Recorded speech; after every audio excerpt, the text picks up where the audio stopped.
Assalamualaikum warahmatullahi wabarakatuh. Selamat malam teman-teman semua. Apa kabarnya hari ini? Sudah siap untuk menyimak pembelajaran prakarya kali ini? Pastikan kalian sudah menyiapkan buku dan alat tulisnya. Dan jangan lupa berdoa dulu ya sebelum kita memulai belajar.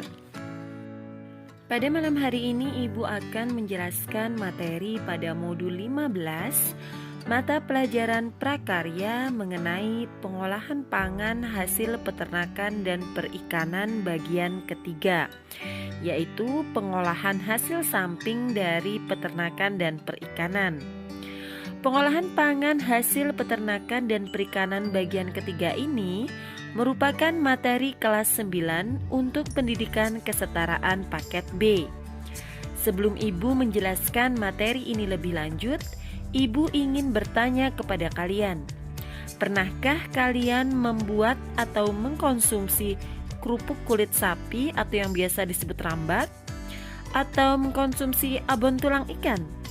Nah, jika kalian pernah membuat atau mengkonsumsi salah satu di antaranya, maka hasil pangan tersebut merupakan pengolahan pangan hasil samping dari peternakan dan perikanan.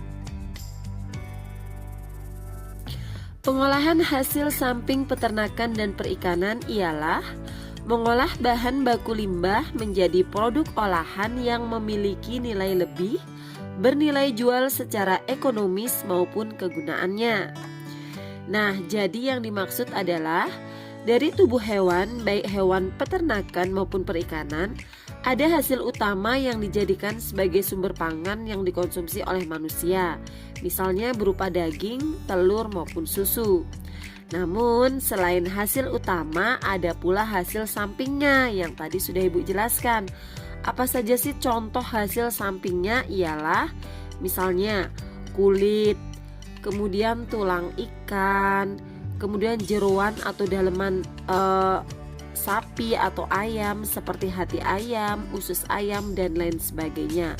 Kebanyakan memang yang dimanfaatkan hanya daging, susu maupun telurnya saja. Nah, untuk limbahnya itu biasanya tidak digunakan.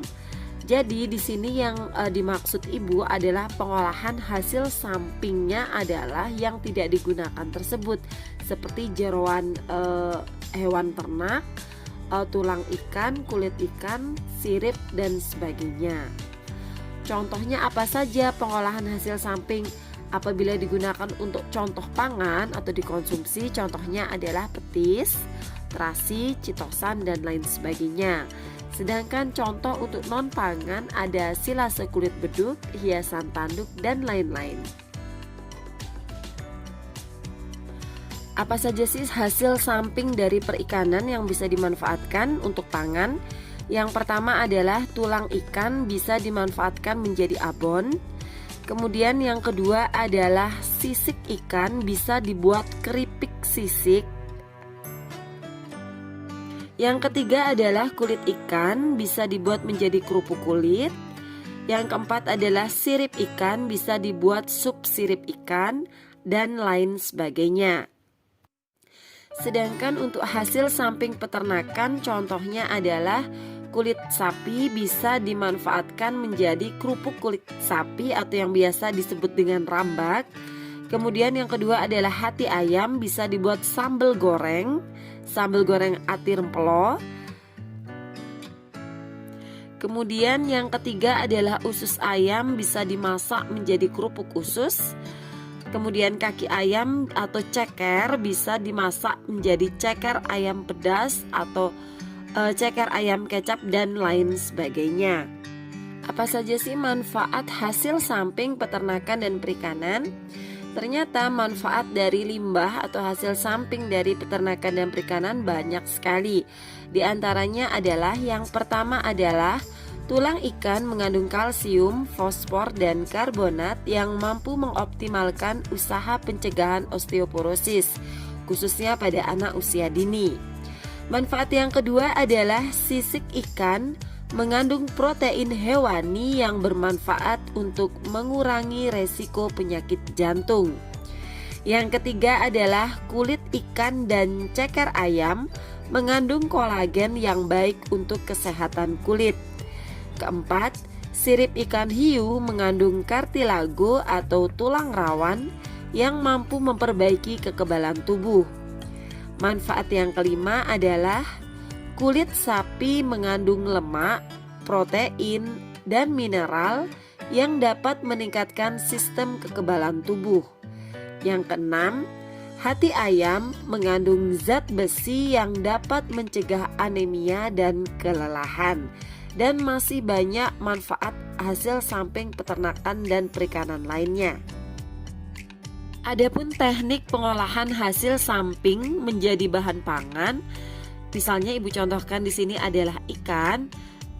Berikut tekniknya. Yang pertama adalah membersihkan sirip dan sisik ikannya.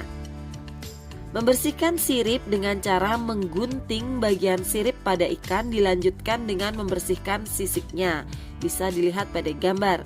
Karena kalau dilakukan nanti setelah duri tercabut, sisik akan jauh lebih sulit untuk dibersihkan sehingga berakibat daging ikan pun jadi rawan rusak. Untuk membersihkan sisik, gunakan pisau yang cukup tajam, kemudian gosok searah dari ekor ke kepala. Lakukan berulang-ulang sampai kedua sisi badan ikan menjadi bersih dari sisik. Teknik yang kedua adalah membelah ikan. Setelah bersih dari sisik, maka ikan dibelah secara melebar dan tidak putus, seperti kupu-kupu ya. Harus dimulai dari pangkal ekor dan dilanjutkan dengan menyayat bagian punggung hingga kepala. Saat menyayat bagian punggung ikan, perlu berhati-hati. Jangan menusuk dan menyayatnya terlalu dalam, karena nanti tulang punggung ikan bisa terpotong. Sayat tipis saja dengan ujung mata pisau, yang penting ikan terbelah secara melebar. Kemudian teknik yang ketiga adalah membuang isi perut dan insang. Maka setelah berhasil terbelah, buanglah isi perut ikan beserta kotoran dan insangnya. Kemudian kalian bisa cuci ikan dengan air mengalir kecil untuk membersihkan sisa-sisa darah atau lendir yang masih melekat. Nah, pencucian ikan sampai bersih akan mempermudah dalam melakukan pengambilan duri pada ikan. Teknik yang keempat adalah mematahkan tulang belakang pada bagian kepala dan tarik ke arah ekor. Nah, proses menghilangkan duri pada ikan dimulai dari tulang belakangnya yang terletak di bagian dekat kepala. Pada tulang punggung ini sudah ada menempel sekitar 42 duri ikan. Patahkan ujung tulang belakang yang terletak pada bagian dekat kepala, kemudian tarik tulang belakang tersebut ke arah ekor. Saat menarik tulang punggung, tekan daging ikan dengan tangan agar tidak ikut terangkat. Nah, teknik yang terakhir adalah cabutlah sisa-sisa duri dengan menggunakan pinset. Duri-duri besar ikan sudah terangkat dan terbuang bersama dengan tulang belakang. Maka sisanya tinggal duri-duri halus saja. Namun duri halus ini masih cukup banyak. Jadi untuk menghilangkan duri halus tersebut harus menggunakan alat bantu seperti pinset.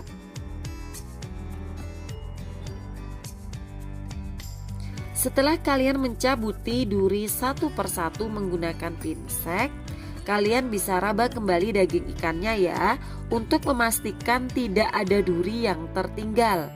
Setelah duri terangkat semua, maka kita bisa memulai pengolahan duri ikan tersebut menjadi resep sesuai yang telah kalian rencanakan. Setelah kita membahas mengenai hasil samping pengolahan pangan, peternakan maupun perikanan, sekarang kita menuju pada keselamatan kerja. Nah, apakah keselamatan kerja? Keselamatan kerja yang biasa disebut dengan K3, yaitu keselamatan dan kesehatan kerja, adalah segala kegiatan untuk menjamin dan melindungi keselamatan dan kesehatan tenaga kerja. Jadi, keselamatan kerja ialah segala upaya untuk mengurangi kemungkinan terjadinya kecelakaan saat melakukan pekerjaan. Melalui pelaksanaan K3 ini diharapkan tercipta tempat kerja yang aman, sehat, dan bebas dari pencemaran lingkungan, sehingga dapat mengurangi atau terbebas dari kecelakaan kerja dan penyakit akibat kerja. karena yang kita lakukan adalah keselamatan kerja dalam memasak, yaitu di bagian dapur. Maka yang akan kita bahas adalah keselamatan kerja di ruangan dapur. Nah, apa saja sih hal-hal yang perlu diperhatikan pada waktu kalian bekerja di ruang dapur pengolahan? Yang pertama adalah pakaian kerja yang kalian gunakan harus berlengan panjang dan menggunakan celemek. Kenapa?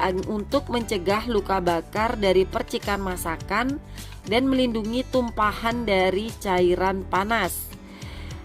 Yang kedua ialah gunakan tutup kepala yang sesuai. Tujuannya adalah untuk melindungi kecelakaan dari yang bisa disebabkan oleh rambut yang panjang serta menghindari jatuhnya rambut pada makanan. Yang ketiga adalah menyimpan peralatan pada tempatnya. Artinya adalah menyimpan semua peralatan tajam ke dalam tempatnya setelah tidak digunakan, termasuk mematikan kompor gas yang sudah tidak difungsikan lagi. Nah, untuk keselamatan kerja hanya akan dibahas singkat saja. Kemudian untuk pengemasan produk tidak Ibu bahas di sini, tapi kalian bisa membuka pada modul 14. Modul sebelumnya sudah dibahas mengenai pengemasan produk secara lengkap. Kemudian untuk tutorial memasak hasil samping baik itu perikanan maupun peternakan nanti akan Ibu berikan link YouTube tersendiri. Alhamdulillah selesai sudah materi pada modul 15 mata pelajaran prakarya mengenai pengolahan pangan, hasil peternakan dan perikanan bagian ketiga, yaitu pengolahan hasil samping dari peternakan dan perikanan. Ibu berharap setelah kalian memahami materi ini, kalian sudah bisa memanfaatkan hasil samping dari peternakan dan perikanan tersebut menjadi makanan yang bernilai ekonomis dan berdaya guna. Semoga apa yang Ibu sampaikan pada malam hari ini bisa bermanfaat dan menambah wawasan keilmuan kalian. Ibu mohon maaf apabila selama menyampaikan materi terdapat kata-kata yang kurang berkenan untuk kalian. Sekian dan terima kasih. Sampai jumpa pada materi berikutnya. Selamat malam dan wassalamualaikum warahmatullahi wabarakatuh.